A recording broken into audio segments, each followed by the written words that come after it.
Trio. Haven't spotted us. We'll take them out together. Tag them and give the signal.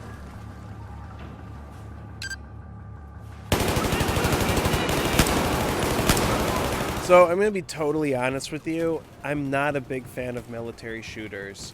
To me, they are to video games what the Marvel Universe does to movies. While Marvel movies all have that bland, assembly line, shared universe feel that is totally boring and cookie cutter, military shooters all look and feel the same. They all have that grim, uninspired art tone that emphasizes realistic violence and warfare. The gameplay barely ever deviates from the same deluge of duck and cover shootouts. Each level the same mind-numbing shooting gallery as before, which is exactly like how each fight scene in Marvel movies kind of all blend together into a cloud of dullness. So why are we on the topic of a genre I typically avoid? Because I finally played a military shooter I like. Finally. Pilot, I have located the controls to extend the bridge to the rings. I have marked it on your HUD. That video game in question is Titanfall 2. Titanfall 2 is a military shooter with mechs, to sum it up in a nutshell. The game has that predictable mech and on-foot combat, sure. What I didn't expect was that the single-player campaign never settles for just mere shooting. To keep things interesting, Titanfall 2 always weaves in another element to the gameplay and level design to keep the shootouts engaging. Like, take this level for example. At the beginning of the level, you find this cool little watch thing that you put on your arm. Before you know it, you find out that this watch thing lets you switch off between two different time periods.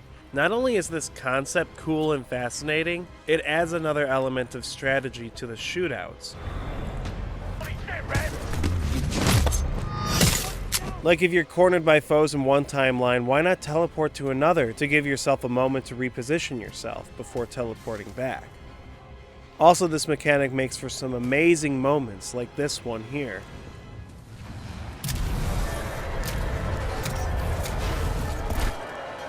Like, this is pretty clever. See what I mean when I say this isn't just another military shooter? In fact, I'd argue that this level, which only makes up one fraction of this campaign, has more in common with a movie like Being John Malkovich, where characters are constantly jumping between different realities in one chase.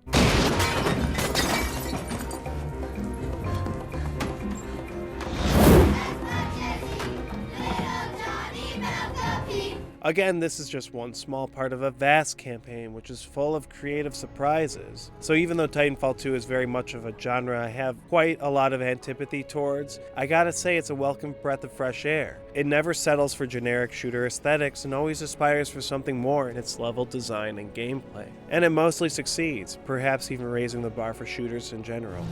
That's it. You did it. Here's your Titan, Cooper. I'm done babysitting. Not only is Titanfall 2 not just another military shooter, I'd also go as far as to say that it's not just a video game.